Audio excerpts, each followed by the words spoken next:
ये कौन सी गाड़ी एग्जॉस्ट बफिंग करवा रहे हो? ये BMW के पैनल ही है। ये वाले? हाँ जी। तो ये BMW का है क्या? हाँ जी। अच्छा, ये M देख सकते हो आप, M लिखा हो अगर आपको दिख रहा हो तो। ये ग्रिल भी सारे पैनल BMW के हैं। तो देख सकते हो, काफी बढ़िया लग रही है, देख सकते हो। और बाकी BMW की है, ये ग्रिल हो गई और एग्जॉस्ट हो गए और ये भी। अच्छा, ये भी है, तो काफी बढ़िया लग रहा है। अच्छा, भैया भी यहाँ पे कर रहे हैं, जो कि अभी पूरा पॉलिश वगैरह रबिंग वगैरह होगा। तो ये देख सकते हो रबिंग होने का कितना बढ़िया लग रहा है, ये देख सकते हो।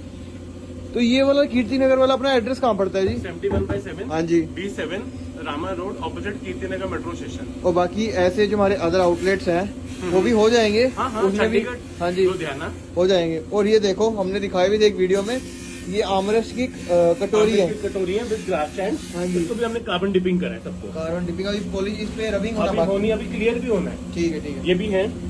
ये भी देखो, इतने सारे आप देख सकते हो।